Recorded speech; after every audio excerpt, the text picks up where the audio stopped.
Imagine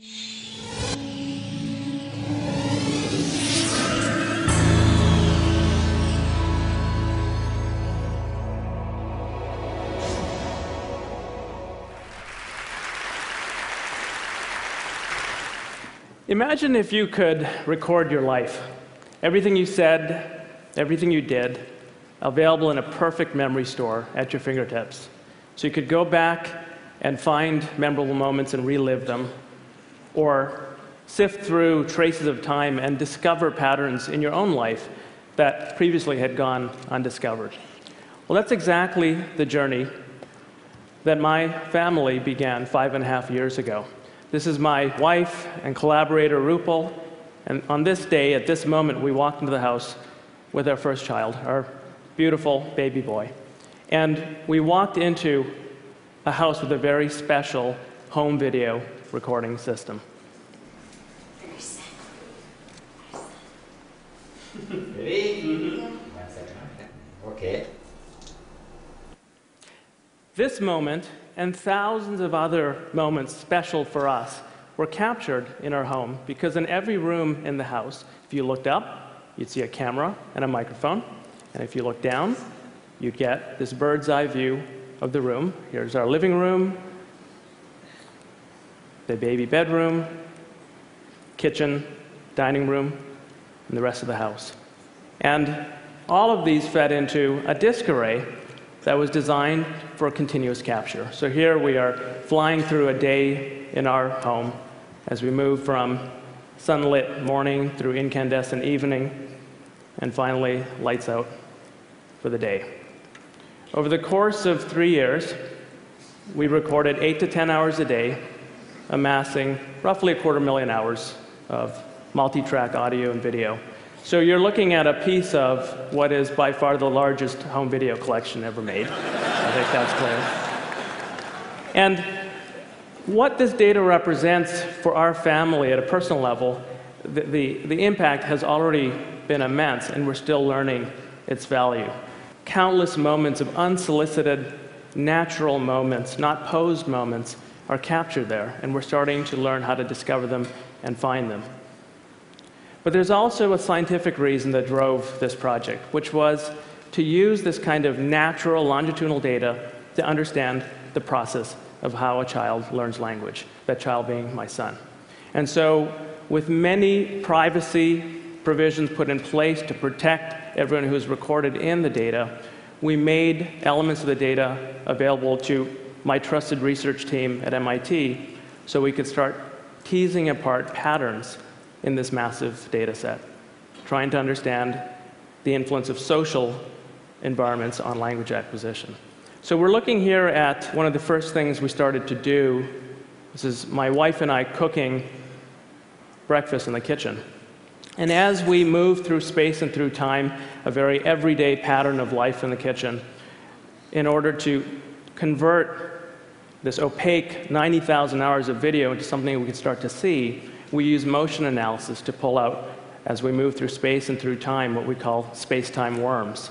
And this has become a part of our toolkit for being able to look and see where the activities are in the data, and with it, trace the patterns of, in particular, where my son moved throughout the home, so that we could focus our transcription efforts, all the speech environment around my son, all the words that he heard from myself, my wife, our nanny, and over time, the words he began to produce. So with that technology and that data and the ability to, with machine assistance, transcribe speech, we've now transcribed well over 7 million words of our home transcripts. And with that, let me take you now for a first tour into the data. So you've all, I'm sure, seen time-lapse videos where a flower will blossom as you accelerate time. I'd like you to now experience the blossoming of a speech form. My son, soon after his first birthday, would say gaga to mean water. And over the course of the next half year, he slowly learned to approximate the proper adult form, water. So we're going to cruise through half a year in about 40 seconds. No video here, so you can focus on the sound, the acoustics, of a new kind of trajectory. Gaga to water. Gaga, gaga, gaga, gaga.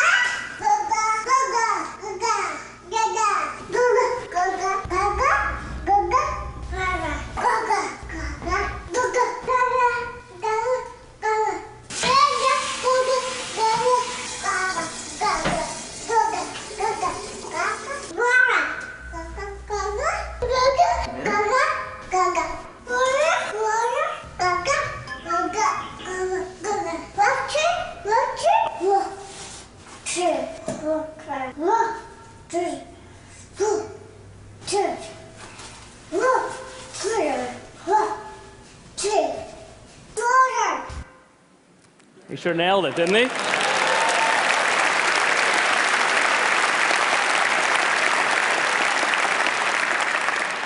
So he didn't just learn water. Over the course of the 24 months, the first 2 years that we really focused on, this is a map of every word he learned in chronological order. And because we have full transcripts, we've identified each of the 503 words that he learned to produce by his 2nd birthday. He was an early talker. And so we started to analyze why. Why were certain words born before others? This is one of the first results that came out of our study a little over a year ago that really surprised us. The way to interpret this apparently simple graph is on the vertical is an indication of how complex caregiver utterances are based on the length of utterances. And the vertical axis is time. And all of the data we aligned based on the following idea. Every time my son would learn a word, we would trace back and look at all of the language he heard that contained that word. And we would plot the relative length of the utterances. And what we found was this curious phenomena that caregiver speech would systematically dip to a minimum, making language as simple as possible, and then slowly ascend back up in complexity. And the amazing thing was that that bounce, that dip, lined up almost precisely with when each word was born, word after word, systematically. So it appears that all 3 primary caregivers, myself, my wife, and our nanny, were systematically, and I would think subconsciously, restructuring our language to meet him at the moment of the birth of a word and bring him gently into more complex language. And the implications of this, there are many, but one I just want to point out is that there must be amazing feedback loops. It's not, of course, my son is learning from his linguistic environment, but the environment is learning from him. That environment, people, are in these tight feedback loops and creating a kind of scaffolding that has not been noticed until now. But that's looking at the speech context. What about the visual context? We're now looking at, think of this as a dollhouse cutaway of our house. We've taken those circular fisheye lens cameras and we've done some optical correction, and then we can bring it into 3-dimensional life. So welcome to my home. This is a moment, one moment captured across multiple cameras. The reason we did this is to create the ultimate memory machine, where you can go back and interactively fly around and then breathe video life into this system. What I'm going to do is give you an accelerated view of 30 minutes, again, of just life in the living room. That's me and my son on the floor, and there's video analytics that are tracking our movements. My son is leaving red ink, I'm leaving green ink. We're now on the couch looking out through the window at cars passing by, and finally my son playing in a walking toy by himself. Now we freeze the action, 30 minutes. We turn time into the vertical axis, and we open up for a view of these interaction traces we've just left behind. And we see these amazing structures. These little knots of 2 colors of thread we call social hotspots. The spiral thread we call a solo hotspot. And we think that these affect the way language is learned. What we'd like to do is start understanding the interaction between these patterns and the language that my son is exposed to see if we can predict how the structure of when words are heard affects when they're learned. So in other words, the relationship between words and what they're about in the world. So here's how we're approaching this. In this video, again, my son is being traced out. He's leaving red ink behind, and there's our nanny by the door. You want water? All right. She offers water, and off go the 2 worms over to the kitchen to get water. And what we've done is use the word water to tag that moment, that bit of activity. And now we take the power of data and take every time my son ever heard the word water and the context he saw it in, and we use it to penetrate through the video and find every activity trace that co-occurred with the instance of water. And what this data leaves in its wake is a landscape. We call these wordscapes. This is the wordscape for the word water. And you can see most of the action is in the kitchen. That's where those big peaks are over to the left. And just for contrast, we can do this with any word. We can take the word bye, as in goodbye, and we're now zoomed in over the entrance to the house, and we look and we find, as you'd expect, a contrast in the landscape where the word bye occurs much more in a structured way. So we're using these structures to start predicting the order of language acquisition, and that's sort of ongoing work now. In my lab, which we're peering into now at MIT, this is at the Media Lab, this has become my favorite way of videographing just about any space. 3 of the key people in this project, Philip de Camp, Ronnie Kubat, and Brandon Roy, are pictured here. Philip has been a close collaborator on all the visualizations you're seeing. And Michael Fleischman was another PhD student in my lab who worked with me on this home video analysis. And he made the following observation, that just the way that we're analyzing how language connects to events which provide common ground for language, that same idea we can take out of your home, Deb, and we can apply it to the world of public media. And so our effort took an unexpected turn. Think of mass media as providing common ground. And you have the recipe for taking this idea to a whole new place. We've started analyzing television content using the same principles, analyzing event structure of a TV signal, episodes of shows, commercials, all of the components that make up the event structure. And we're now, with satellite dishes, pulling in and analyzing a good part of all the TV being watched in the United States. And you don't have to now go and instrument living rooms with microphones to get people's conversations. You just tune into publicly available social media feeds. So we're pulling in about 3 billion comments a month. And then the magic happens. You have the event structure, the common ground that the words are about coming out of the television feeds. You've got the conversations that are about those topics. And through semantic analysis, and this is actually real data you're looking at from our processing, each yellow line is showing a link being made between a comment in the wild and a piece of event structure coming out of the television signal. And the same idea now can be built up, and we get this wordscape, except now words are not assembled in my living room. Instead, the context, the common ground, the activities are the content on television that's driving the conversations. And so what we're seeing here, these skyscrapers now, are commentary that are linked to content on television. Same concept, but looking at communication dynamics in a very different sphere. So fundamentally, rather than, for example, measuring content based on how many people are watching, this gives us the basic data for looking at engagement properties of content. And just like we can look at feedback cycles and dynamics in a family, we can now open up the same concepts and look at much larger groups of people. This is a subset of data from our database, just 50,000 out of several million, and the social graph that connects them through publicly available sources. And if you put them on one plane, a second plane is where the content lives. So we have the programs and the sporting events and the commercials and all of the link structures that tie them together make a content graph. And then the important third dimension. Each of the links that you're seeing rendered here is an actual connection made between something someone said and a piece of content. And there are, again, now tens of millions of these links that give us a connective tissue of social graphs and how they relate to content.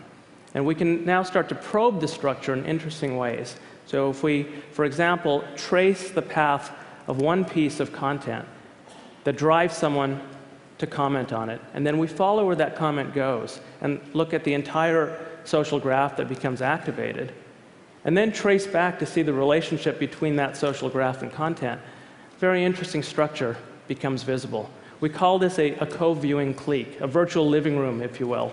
And there are fascinating dynamics at play. It's not one way. A piece of content, an event, causes someone to talk. They talk to other people. That drives tune-in behavior back into mass media. And you have these cycles that drive the overall behavior.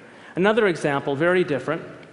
another actual person in our database, and we're finding at least hundreds, if not thousands of these. We've given this person a name. This is a pro-amateur or pro-am media critic who has this high fan-out rate. A lot of people are following this person, very influential, and they have a propensity to talk about what's on TV. So this person is a key link in connecting mass media and social media together. One last example from this data. Sometimes it's actually the piece of content that is special.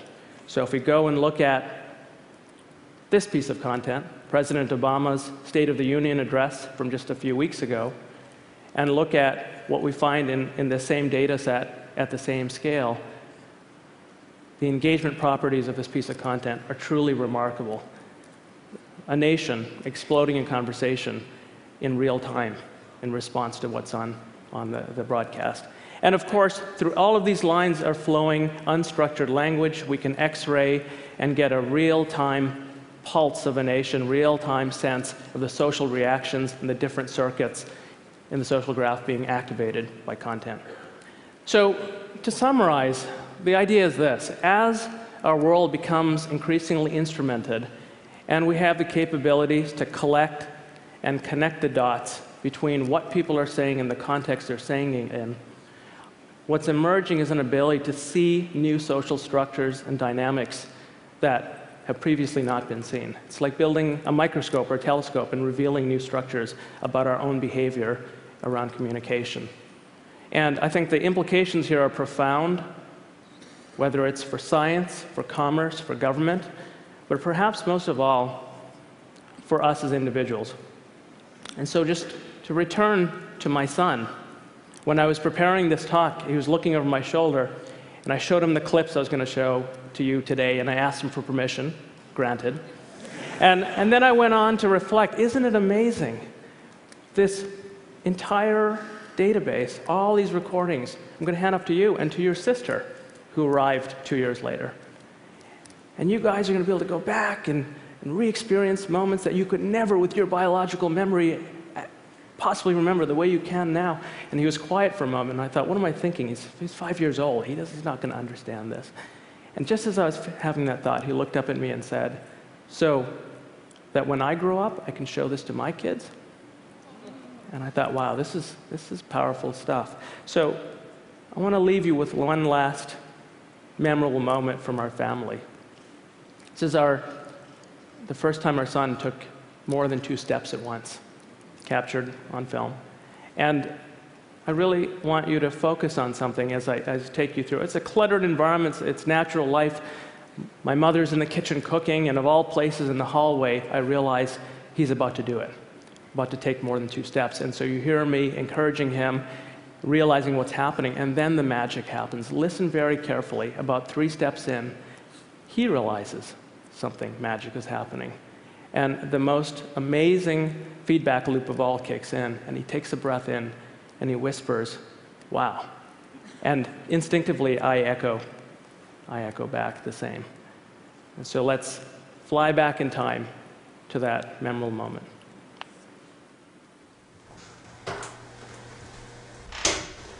Hey, come here. Can you do it? Oh boy, can you do it?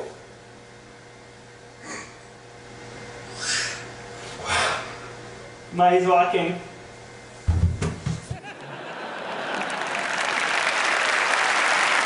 Thank you.